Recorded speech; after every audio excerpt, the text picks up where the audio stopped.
Captain Jake Morrison stood on the bridge of the UES Defiance watching the stars through the massive viewport. His hands gripped the metal railing as he read the message that had just arrived from Earth. The words were simple, but they changed everything. All human forces were ordered to withdraw from galactic affairs immediately. No exceptions. No delays. Jake had been fighting alien wars for 15 years. He had seen human soldiers die protecting worlds that barely thanked them. He had watched politicians from a dozen species argue while human blood paid for their mistakes. Now it was over. Earth had finally said enough.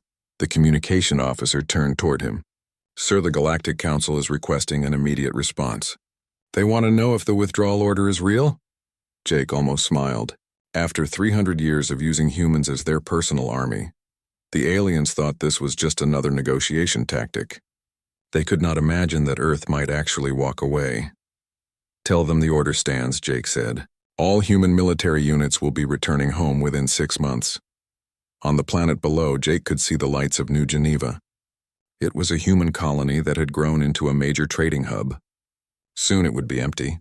The thought made his chest tight, but he knew it was right. Humanity had given enough. Across the galaxy, similar scenes were playing out. Admiral Lisa Carter sat in the Galactic Council chambers on the capital world of Nexus Prime. The Great Hall buzzed with angry voices from representatives of 40 different species. The Zeltharian ambassador Vextar stood at the central podium. His reptilian features were twisted with rage. "This is unacceptable," Vextar hissed. His forked tongue flicked out as he spoke. "Humans cannot simply abandon their responsibilities. The peace of the galaxy depends on human military support." Lisa stood slowly. Her uniform was crisp and her gray hair was pulled back in a tight bun. She had served in galactic politics for 20 years. She had seen how the aliens treated humans like useful tools rather than equal partners. "Ambassador Vextar," she said in a calm voice, "humans have been fighting your wars and keeping your peace for 3 centuries.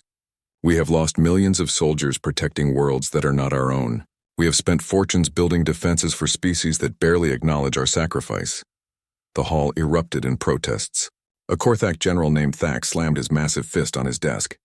His species looked like walking lizards covered in thick scales. They were excellent fighters but terrible diplomats. "Humans are weak," Thax roared. "You run away when the real work begins. My people do not need your protection." Lisa looked directly at him. "General Thax, do you remember the Battle of Kepler Station 5 years ago? Your entire fleet was surrounded by void raiders. Human ships saved every one of your soldiers. The official report gave all credit to Korthak bravery." Thax's eyes narrowed, but he said nothing. Lisa continued. "You have all grown comfortable with human blood spilling for your causes. You make decisions knowing that humans will pay the price. Well, those days are over." Queen Zara of the Hive Mind spoke next. Her species looked like giant insects with multiple arms and compound eyes. They were incredibly intelligent but saw other species as inferior. "Humans are worker drones," she buzzed. "They exist to serve the greater good of the galaxy. This rebellion will not be tolerated." Lisa felt anger rise in her chest but kept her voice steady. "Your Majesty, we are not your drones. We are not your servants. We are free beings who chose to help you. Now we choose to stop." She walked toward the exit as dozens of alien voices shouted at her back. At the door she turned one final time. "You will learn what this galaxy was like before humans came to help you. Pirates raided freely. Wars lasted for decades. Entire species went extinct over minor disputes. We kept you safe from all of that. Now you will face it alone." The evacuation began immediately. On worlds across the galaxy, human colonists packed their belongings onto massive transport ships. Military bases that had stood for generations were abandoned in days. Advanced defensive systems were shut down and left empty. Commander Ryan Brooks watched from Watchtower Prime as the last human freighter left his sector. The space station had been humanity's forward observation post for 50 years. Now it would become part of the defensive wall around human space. "Sir, we are receiving dozens of distress calls," reported Lieutenant Sophie Grant. She was young, and this was her first major assignment. The sight of human colonies being evacuated clearly upset her. "From who?" Ryan asked. "Civilian traders mostly. Some colonial governments. They are asking us to reconsider the withdrawal." Ryan nodded. He had expected this. Many aliens had built their entire economies around human protection and trade. When the humans left, those systems would collapse. "Standard response, Lieutenant. All requests for human intervention are to be declined. Refer them to the Galactic Council. On Earth, President Nicole Hayes addressed a packed assembly hall. Representatives from every human world and station had gathered to hear her speak. The weight of the decision rested on her shoulders. "My fellow humans," she began, "today marks the end of an era. For 300 years we have served as the galaxy's guardians. We have fought wars that were not ours. We have solved problems we did not create. We have paid prices that others should have paid."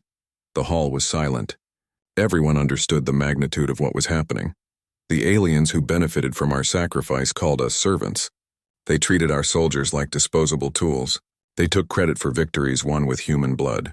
They promised us partnership but gave us only exploitation. Nicole's voice grew stronger as she continued. "Some will say we are abandoning our duty, but our duty was never to be the galaxy's permanent army. Our duty was to help others learn to protect themselves. We did that job. Now it is time for them to stand on their own." The applause was thunderous. Across human space, similar scenes played out. Humanity was united in its decision to withdraw from galactic affairs. As the months passed, a defensive barrier grew around human territory. Automated platforms equipped with the most advanced weapons humanity could build formed an impenetrable wall. Quantum mines drifted in space, ready to destroy any ship that tried to pass without permission. The message was clear. Humans would no longer fight alien wars, but they would defend their own space with everything they had. Jake Morrison returned to Earth for the first time in 20 years. As his ship approached the blue planet, he felt something he had almost forgotten. He felt hope. Humanity was finally free to follow its own path. But in the dark spaces between stars, something else was watching. Something that had waited patiently while human courage and determination filled the galaxy. Something that was about to test whether the aliens could survive without their human protectors. The withdrawal was complete. Now the real test would begin. 6 months had passed since humanity sealed itself away from the galaxy. Commander Ryan Brooks stood in the observation deck of Watchtower Prime, watching the chaos unfold beyond the human defensive barrier. His monitoring equipment picked up distress signals from dozens of star systems. Pirates attacked merchant vessels that once traveled under human protection.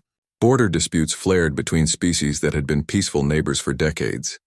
Lieutenant Sophie Grant approached with another stack of reports. Her face showed the strain of watching civilization crumble. "Sir, we have 17 new requests for human intervention just today. The Aquatic Federation is begging us to help with Void Raider attacks on their shipping lanes." Ryan took the reports but did not read them. He had seen hundreds just like them over the past months. "Standard response, Lieutenant. All requests are declined. Refer them to the Galactic Council." Sophie hesitated. "Sir, the Aquatic Federation representatives are offering us exclusive mining rights to their entire home system." "They sound desperate." Ryan looked at her with tired eyes. "They are desperate, Sophie. That is the point. For 300 years they relied on us to solve their problems. Now they have to learn to solve problems themselves." Across the galaxy, the cracks in galactic civilization grew wider each day. The Zeltharian Confederacy had tried to fill the military vacuum left by humanity's withdrawal. Their fleets patrolled former human sectors, but they lacked the experience and numbers needed for the job. Ambassador Vexstar found himself dealing with crisis after crisis as smaller species lost faith in Zeltharian protection. On the Korthak homeworld, General Thax received reports that made his blood boil. His empire's aggressive expansion into former neutral zones had triggered a coalition of smaller species to unite against them. Without human mediation, there was no one to prevent the situation from escalating to full war. "The Tree People and the Crystal Beings have formed an alliance," his aide reported. "They are demanding we withdraw from the frontier sectors immediately." Thax slammed his fist on his desk. "Weaklings and cowards. We will crush them all." But privately, Thax knew the truth. His forces were spread too thin. The Korthak Empire had always relied on human peacekeepers to maintain stability, while they focused on conquest. Without that stability, their empire was vulnerable to attacks from multiple directions. The worst situation developed in the Outer Rim territories. Here, dozens of small civilizations had depended entirely on human protection from pirates and raiders. The Void Raiders were nomadic fleets that lived by robbing others. For generations, human patrol ships had kept them contained in the deep void between star systems. Now the raiders emerged like hungry predators. They struck at mining colonies and trade stations with perfect timing. Without human intelligence networks and rapid response fleets, the raiders could attack and disappear before local defenses even knew they were there. Captain Elena Torres of the merchant vessel Stardancer sent a desperate message toward human space. "Please, we know you can hear us. The raiders hit our convoy 3 days ago. They took everything. My crew is stranded on a dead world with no food or water. We just need one rescue ship." The message was received at Watchtower Prime along with hundreds of others just like it. Ryan listened to Elena's plea with a heavy heart, but his orders were clear. No human ship would cross the defensive barrier for any reason. "Sir, there has to be something we can do," Sophie said. "These are innocent people dying." Ryan turned away from the communications panel. "Yes, there is something we can do. We can let their own government save them. The Galactic Council has thousands of ships. They have the resources to stop the raiders if they choose to use them." But the Galactic Council was paralyzed by politics. Each species wanted others to take the risks while they enjoyed the benefits. The Zeltharians demanded that the Korthak Empire contribute more ships to anti-piracy patrols. The Korthak Empire insisted that the Silicon Collective should provide advanced sensors for tracking raiders. The Silicon Collective argued that the Aquatic Federation had the fastest ships and should handle pursuit missions. While they argued, people died. Colonies fell silent. Trade routes became graveyards of destroyed vessels. On Earth, President Nicole Hayes watched the reports with growing concern. Her advisors were divided on whether humanity should maintain its isolation. General Nathan Pierce argued for limited intervention to save civilian lives. "Madam President, we are not helping military forces. These are just rescue missions." Nicole shook her head. "General, if we send one ship to help with one crisis, they will expect us to help with every crisis. We will be right back where we started." Dr. Kevin Turner had a different concern. The xenobiologist had been studying the intercepted alien communications for patterns. What he found disturbed him greatly. "Madam President, I think we need to pay attention to something else. There are signals coming from deep space that do not match any known species." Nicole looked at him with interest. "What kind of signals?" Kevin pulled up his data on the main screen. They started appearing about 2 months ago. Very faint but clearly artificial. They seem to be coming from the void between galaxies. The strange thing is they only started after we withdrew from active galactic affairs. The president frowned.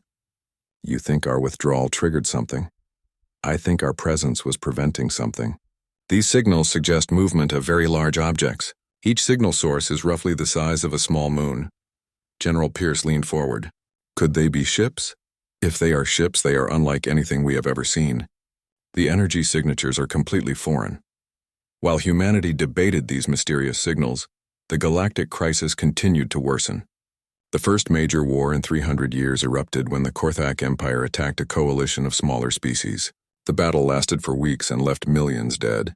Both sides begged for human mediation but received only silence.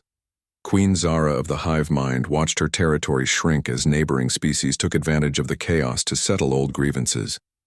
Her automated factories that had supplied half the galaxy's consumer goods sat idle because shipping lanes were too dangerous for regular commerce. "The worker drones were more important than we calculated," she admitted to her council. "Without their protective presence, the galaxy has become unpredictable." Captain Jake Morrison monitored the situation from his new assignment as head of Earth's deep space reconnaissance. His ships patrolled the edge of human space looking for threats but did not cross the defensive barrier. Each day brought new reports of civilizations in collapse. "Sir, we are detecting massive refugee movements toward our border," his communications officer reported. "Entire populations are fleeing their homeworlds." Jake nodded grimly. "Make sure our defensive systems are at full readiness. Desperate beings do desperate things." As the 6th month of isolation ended, the galaxy had transformed from a relatively peaceful confederation into a chaotic battleground. Wars raged across dozens of sectors. Piracy was epidemic. Trade had nearly stopped. Billions of beings lived in fear. But in the deep void between galaxies, something else stirred. Ancient entities that had slumbered for eons began to move toward the Milky Way. They had waited patiently while the galaxy was filled with human courage and determination.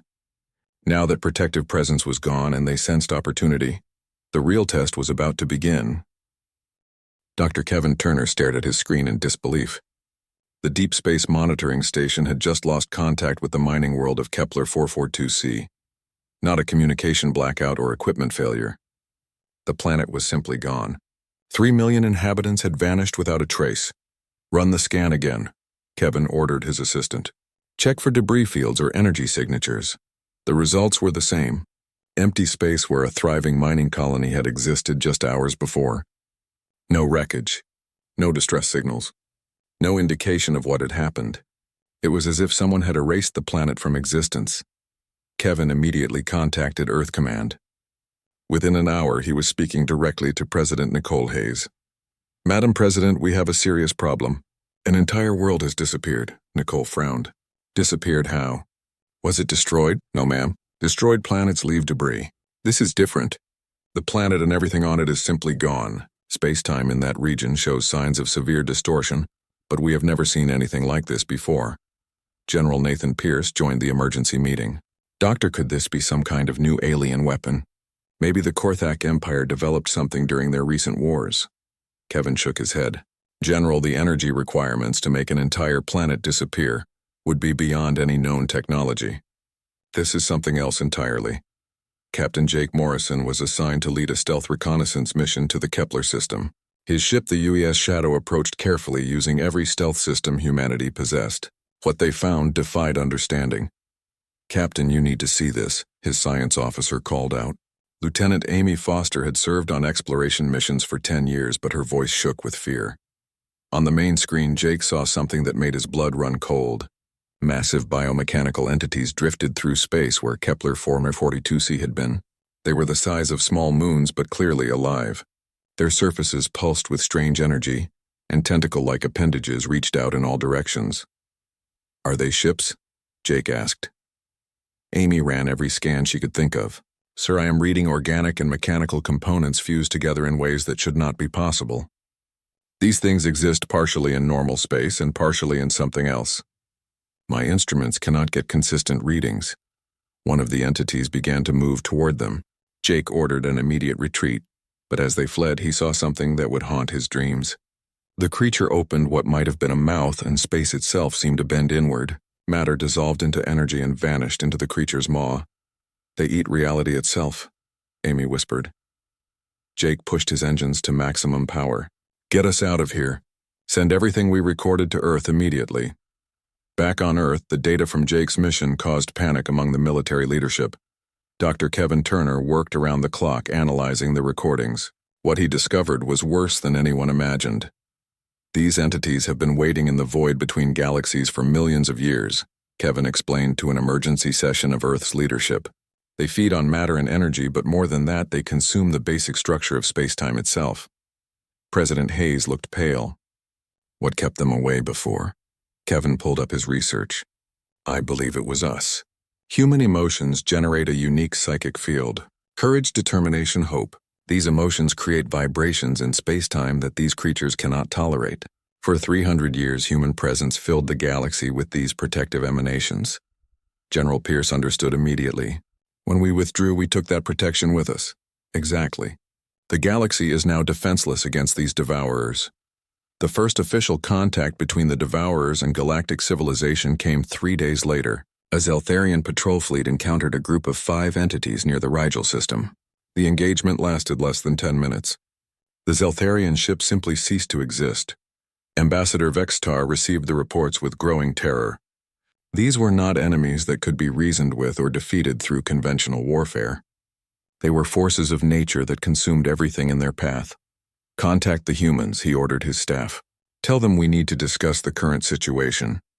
But the humans did not respond to Zeltharian communications. Commander Ryan Brooks at Watchtower Prime received dozens of frantic messages from alien governments, but his orders remained the same. No contact with anyone outside human space. The Devourer fleet numbered in the thousands. They emerged from hyperspace at multiple points around the galaxy's rim and began moving inward in a coordinated pattern. Each entity consumed everything it encountered. Planets, asteroids, space stations. Nothing could resist them. General Thax of the Korthak Empire refused to believe reports of invincible enemies. He assembled the largest military force in his species' history and led a direct assault on a group of devourers near the border systems. The battle was a massacre. Korthak weapons had no effect on the cosmic entities. Energy beams passed through them without causing damage. Nuclear missiles were absorbed and converted into more mass for the creatures to consume. Within an hour, Thax's entire fleet was gone and the Devourers continued their advance. Queen Zara attempted a different approach. Her hive mind possessed advanced psychic abilities, and she tried to communicate with the entities. The contact lasted only seconds before she screamed and collapsed. When she recovered, her compound eyes were filled with terror. "They are not alive," she told her council. "They are hunger given form. They exist only to consume and grow. Communication is impossible." As the Devourer advance continued, panic spread through the galaxy. Entire civilizations abandoned their homeworlds and fled toward the galactic core. But the entities were everywhere. No matter which direction refugees ran, they encountered more of the cosmic predators.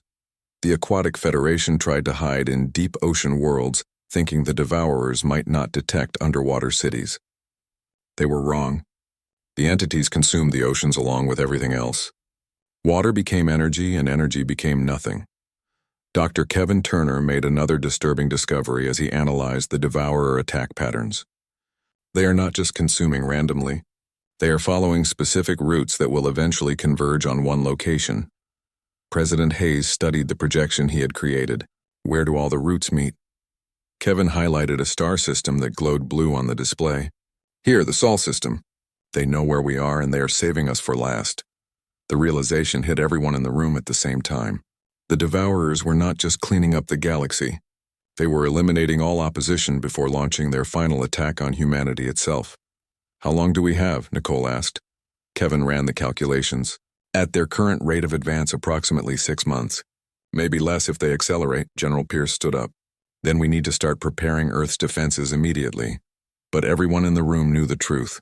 If the Devourers could destroy entire fleets and consume planets, their automated defense platforms would not stop them. Humanity needed allies. They needed the very species they had abandoned to help them face this cosmic threat. The question was whether there would be anyone left to help by the time they asked. 17 star systems had fallen to the Devourers when Ambassador Vextar finally swallowed his pride.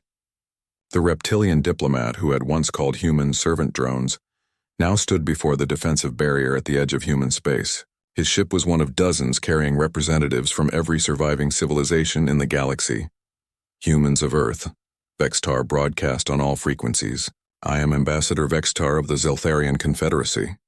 I come before you not as your superior but as a supplicant. We have been wrong about everything. We need your help." Commander Ryan Brooks received the transmission at Watchtower Prime. For months he had ignored similar messages, but this one was different.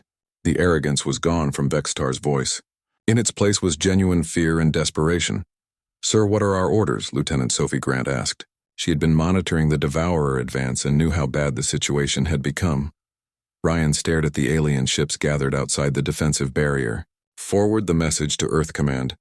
This decision is above my authority." On Earth, General Nathan Pierce listened to Vextar's plea with mixed emotions. The same alien who had dismissed human sacrifice was now begging for protection. "Madam President, they are offering us everything. Technology, resources, entire star systems." President Nicole Hayes had aged years in the past few weeks. The weight of humanity's isolation pressed down on her as she watched galactic civilization collapse. "What does our intelligence tell us about their chances without our help?" Dr. Kevin Turner provided the grim assessment. 0%, Madam President. The Devourers cannot be fought with conventional weapons. Only human psychic emanations have any effect on them, and we are sealed away behind our barriers. The breakthrough came not from politicians or military leaders, but from ordinary citizens. Young aliens throughout the galaxy began broadcasting personal messages to humanity. Their voices flooded human communication networks with stories that cut through years of political anger. A Zeltharian child named Kixara drew pictures of human soldiers protecting her colony from raiders. Her crayon drawings showed brave humans standing between her family and danger. "Please come back," she said in her small voice. "The monsters are coming and we need you to protect us." Again, a Korthak warrior's son spoke, of the human medic who had saved his father's life during the border. "Hartinger, Dr. Sarah helped us when no one else would. She said all life was precious. Please remember that we are precious too." These messages reached every human household. Families who had lost loved ones in alien wars listened to alien children begging for protection. The anger that had driven humanity's withdrawal began to fade in the face of innocent pleas for help. Captain Jake Morrison returned to Earth to find the planet in turmoil. Half the population wanted to maintain isolation, while the other half demanded immediate intervention. The debate raged in every city and every home. We gave them everything, and they spat on us, argued one side. Children are dying while we hide behind our walls, Congress countered the Wido. Other Jake met with Admiral Lisa Carter at Earth Command. The veteran diplomat looked exhausted from months of difficult decisions. Jake, what do you think we should do? Jake had seen the Devourers up close. He knew what they were capable of. Admiral, if we do nothing, there will be no galaxy left to save. But more than that, I think we are missing something important about this threat. Lisa raised an eyebrow. What do you mean? Dr. Turner says the Devourers feed on fear and despair as much as matter. Our withdrawal did not just remove military protection. It removed hope from the galaxy. Without hope, the aliens became easy prey. Dr. Kevin Turner had indeed made another crucial discovery. His analysis of devourer behavior patterns showed they were drawn to areas of high negative emotion. Fear, despair, hopelessness. These emotions seemed to make their feeding more efficient. The entities are not just cosmic predators, Kevin explained to the Emergency Council. They are emotional parasites. They need psychological darkness to thrive. When humans were active in the galaxy, we filled it with determination, courage, and hope. Those emotions created a barrier they could not cross. President Hayes understood the implications immediately. So our isolation did not just leave the aliens defenseless. It created the perfect feeding environment for these creatures. Exactly, Madam President. And there is something else. The Devourers have been communicating with each other. We intercepted some of their transmissions. Kevin played the recordings. The sounds were not words, but something deeper. Vibrations that seemed to bypass the ears and speak directly to the primitive parts of the brain. Even listening to the recordings made people feel hopeless and afraid. What are they saying? Nicole asked. They are sharing information about their ultimate target. Us. They know that humanity is the source of the psychic emanations that can hurt them. They are not just cleaning up the galaxy. They are preparing for a final assault on Earth itself. The revelation changed everything. Even if humanity wanted to remain isolated, the Devourers would eventually come for them. The choice was not between helping aliens or staying safe. The choice was between fighting alongside allies or fighting alone. General Pierce presented the military assessment. If we face the Devourers by ourselves, we might last longer than the aliens, but we will still lose. Our defensive barriers can be overwhelmed by sheer numbers. But if we fight with the combined fleets of all surviving species, we have a chance. The final decision came when a Devourer probe entered human space. It was smaller than the main entities, but still the size of a large ship. Captain Jake Morrison led the defense and discovered something remarkable. When human crews fought with courage and determination, their ships actually damaged the probe. Our weapons work against them, Jake reported after the successful engagement. But only when we fight with the right mindset. Fear makes us vulnerable, but courage makes us deadly to them. The probe's destruction sent shockwaves through the remaining Devourer fleet. For the first time since their arrival, the cosmic predators had been hurt. Their communications increased dramatically as they adjusted their approach to account for this new threat. President Hayes made her decision. We will help them, not because they deserve it, but because it is the right thing to do, and because we cannot win this fight alone. Admiral Lisa Carter was chosen to lead the negotiations with the surviving alien governments. Her first message to Ambassador Vextar was simple. We will fight together or we will die together. There is no other choice. As human ships prepared to cross the defensive barrier for the first time in 8 months, the galaxy began to feel something it had almost forgotten. Hope. The humans were coming back, and maybe, just maybe, they could all survive what was coming. The human fleet that emerged from Sol system was unlike anything the galaxy had ever seen. Admiral Lisa Carter led 300 ships equipped with technology that had been developed during humanity's isolation. 18 months of focused research had produced weapons and defenses far beyond what existed when humans withdrew from galactic affairs. Captain Jake Morrison stood on the bridge of his new command, the UES Unity, watching alien ships join the human formation. Zeltharian cruisers took positions alongside Korthak destroyers. Aquatic Federation vessels moved in perfect harmony with Silicon Collective warships. For the first time in galactic history, every species was working toward the same goal. "Admiral, we have incoming transmission from the Devourer fleet," reported Communications Officer Lieutenant Amy Foster. "They are broadcasting on all frequencies." Lisa nodded grimly. "Put it through." The sound that filled the bridge was not language but pure emotion given voice. Hunger, despair, the desire to consume everything that existed. Even filtered through the ship's systems, the transmission made crew members shudder with instinctive fear. Dr. Kevin Turner had joined the fleet as Chief Science Advisor. His analysis of the Devourer communications had revealed their strategy. "Admiral, they are trying to weaken us psychologically before the battle begins. Fear makes us vulnerable to their attacks." Lisa opened a channel to all ships in the combined fleet. "All vessels, this is Admiral Carter. You have just heard the voice of our enemy. They want us to be afraid because fear feeds them and makes them stronger. But we are not here because we are afraid. We are here because we choose to fight for something greater than ourselves." Her words reached not just the human crews, but aliens throughout the fleet. The Zeltharian ambassador Vextar listened from his ship the Redemption. After months of watching his people suffer, he finally understood what humans had been trying to teach the galaxy for 3 centuries. The final battle took place at Nexus Gate, a strategic choke point near the galactic core. The Devourers had concentrated their forces for a massive push toward the inner systems where billions of refugees had gathered.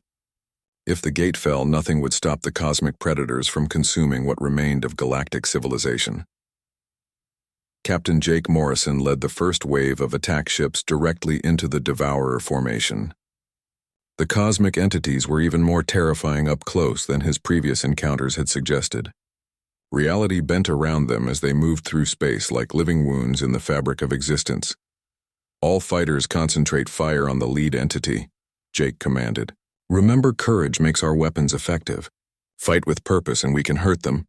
The human fighters opened fire with weapons charged by their pilot's determination. Energy beams that should have passed harmlessly through the Devourers instead struck like physical blows. The lead entity recoiled as sections of its biomechanical hull were damaged by concentrated fire.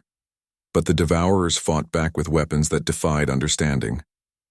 They projected waves of pure despair that made fighter pilots forget why they were fighting. Reality distorted around their attacks, turning allies into enemies and hope into fear. Admiral Carter watched from the command ship as the battle began to turn against them.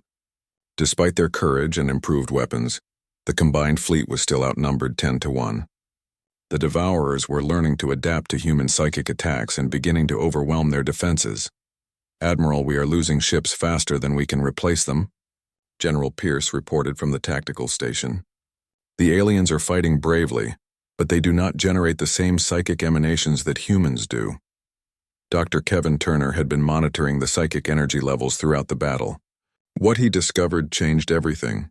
"Admiral, the aliens are generating protective emanations, not as strong as humans, but still significant. More importantly, when they fight alongside humans, the combined effect is much stronger than either species alone."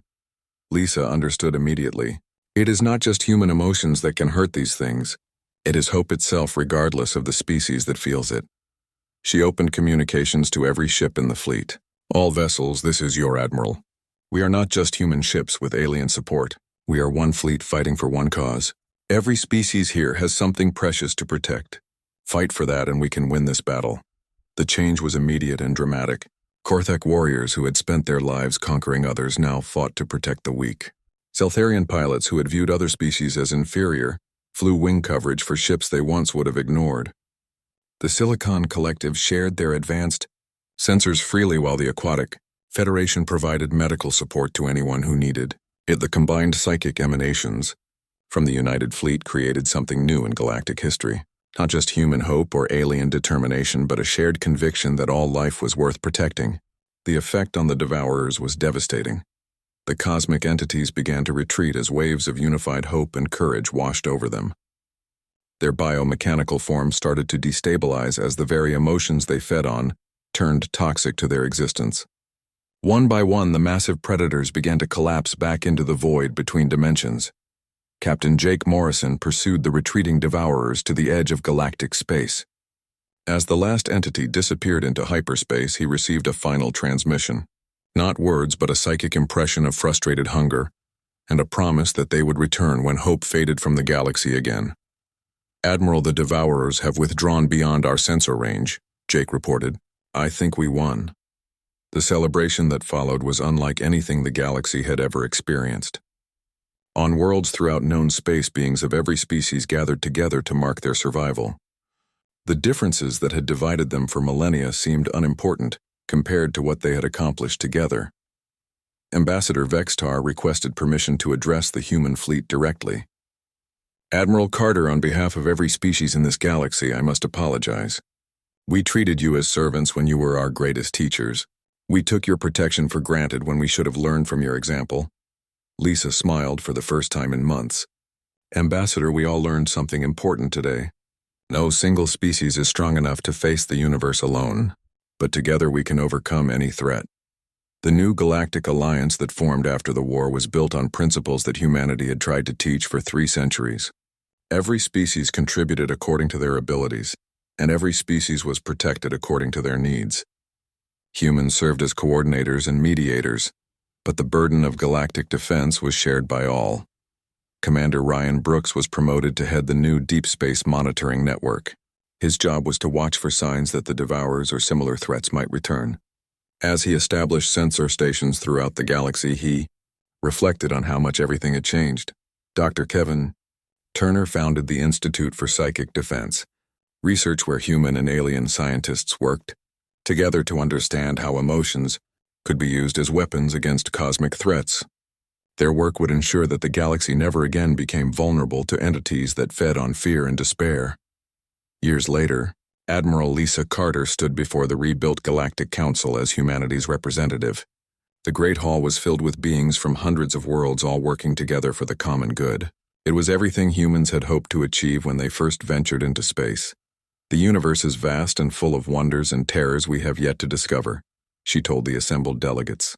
"But as long as we stand together with hope in our hearts and courage in our souls, we can face whatever comes next." In the deep void between galaxies, the Devourers waited and watched. They had been driven back but not destroyed. Someday they would return when the galaxy forgot the lessons learned through unity and sacrifice. But that day was far in the future. For now, the galaxy was filled with the light of hope shared by countless species working as one, and somewhere in that light, humanity had found its true purpose, not as the galaxy's protectors but as its teachers of courage, determination, and the power of standing together against the dark.